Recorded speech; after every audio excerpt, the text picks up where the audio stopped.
This podcast is your new comfort podcast.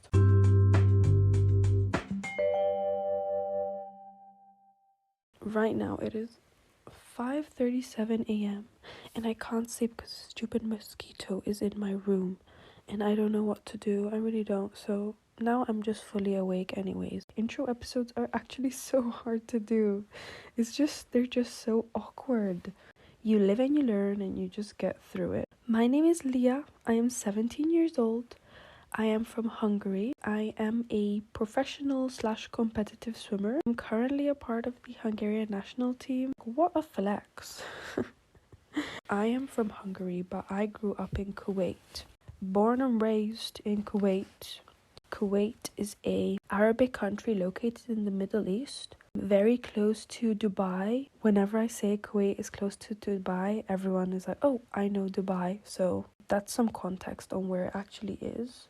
I mean, my grandpa moved out to Kuwait very long before I was born, and then my parents moved out to Kuwait also for work. So then, my sister and I were born both in Kuwait. It's so interesting because obviously Kuwait is in the Middle East, in like an Arabic country. Hungary is in Central Europe next to Austria, Croatia, Ukraine, these kinds of countries. The contrast is just so different. Now let's get started with my background. I was basically born in Kuwait. I lived there for 15 years and my sister and I started swimming in Kuwait as well. I was probably around five years old. My sister started swimming in this team called Elite Swimming Team.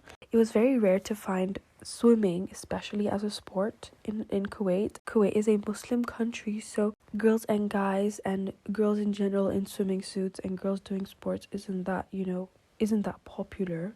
Obviously it's 2022, so now it's more popular. Some people in the religion still go against it, especially if girls and guys are together and guys are seeing girls in swimming suits, and obviously swimming involves a lot of skin and body showing. It wasn't the most popular sport in Kuwait, let's just say. My mum used to swim when she was younger, so my parents were like, oh, let's have them swim because it's a good skill to know. My sister started swimming at this team called Elite Swimming Team, and it was a team where girls and guys were mixed. It was a very international background, so many people from so many different countries. And then a few years later, I started as well.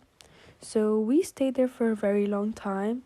I can confidently say that Elite is my second family. Like, I've had so many memories and experiences from there. I wouldn't be the person I am today if it wasn't for them. They will always be near and dear to my heart. So that is basically where my swimming career, let's say, launched. So during the year we swam in Kuwait, and then every summer we came back to Hungary for nationals. My nationals went pretty good, so I was winning events and stuff. Like, people were so confused. They're like, this girl isn't even here the whole year and she's just coming and she's like, oh hey, like, let me just win this event. That's actually so funny. I would probably be really pissed if I were like one of the girls in Hungary. But anyways, my sister along the way quit because she had to quit because of an injury, but she was also very good at swimming. When I turned 14 years old in 2019, that's when I started getting pretty serious. That is when I remember my mom walking into my room in Kuwait and she got a letter and it was like, oh, Leah, there's a chance you can qualify yourself to the European Youth Olympic Festival in Azerbaijan that is going to be held this summer in 2019. And I was like, oh my god, this is so cool. Like, I remember when I was small, I always dreamt of like, oh my god, like one day I'm going to be an Olympic champion. And obviously, whenever someone does a sport, like really takes it seriously, obviously every small kid's dream is that.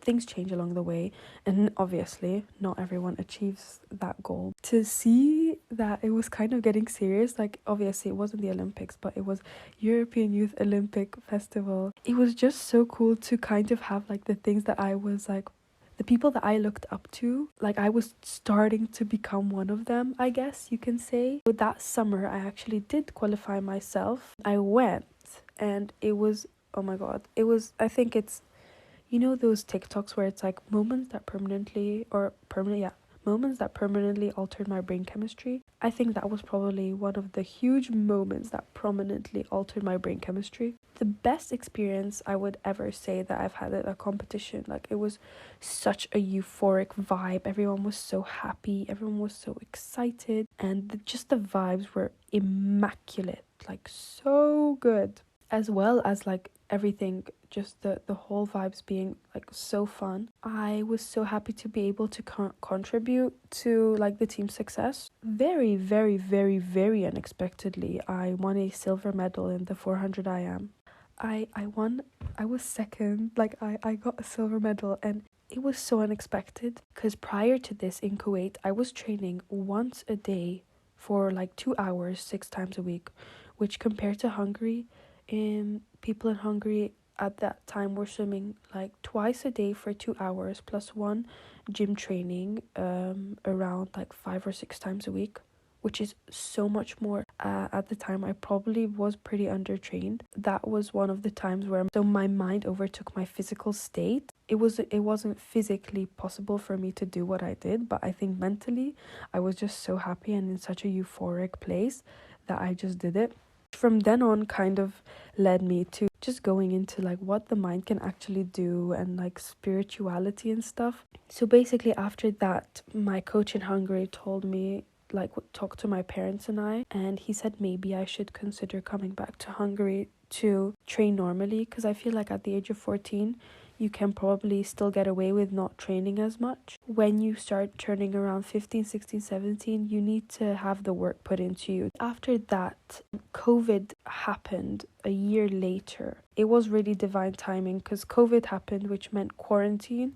And because of quarantine, my mom and I came back to Hungary. You know, during the summer, we don't have to stay in Kuwait, because Kuwait during the summer is pretty interesting. Ultimately, we decided when quarantine finishes and the summer holiday finishes, my parents will be going back to Kuwait for work, and I will be staying in Hungary with my uncle. It was a huge sacrifice for my parents as well. Obviously, they want the best for me, but obviously they want to see me and stuff. Especially my mom was very much affected by this. Obviously, my dad was as well, but he's a man, like, he can take it. I decided I'm gonna give swimming everything I have, and we'll see what comes out of it. If you don't give it everything you have, you're never gonna know what would have happened if you wouldn't have given it everything. So I didn't want to live with the question of, oh my god, what if I would have actually gone back to Hungary and trained. I don't want any regrets. So far, I think it's turned out pretty good. I'm not complaining at all. The first year I came back to Hungary, I was 15 years old, and my trainings went so well. I was over the moon. The team was so fun. Everything went really good. My results were skyrocketing. My second season of swimming in Hungary was really hard for me because after coming off of such a high, it's really hard to get motivated and come back strong. I feel like that year didn't go so well, which was last year.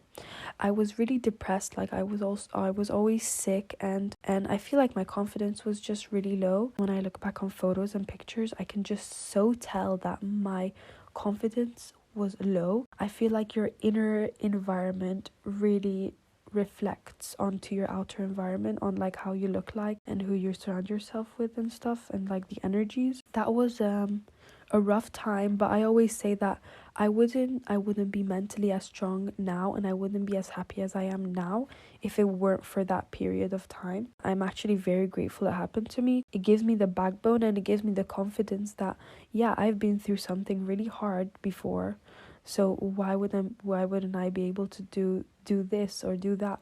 And obviously, like, everyone has different hard periods. There are people that have, you know, friends that have died, or like, I don't know, really tragic things happen to them, and I'm like very thankful to be able to say that I haven't had like a huge tragedy happen to me. In general, when I look back on that time, I don't think I enjoyed it. It was necessary for me to be where I am today.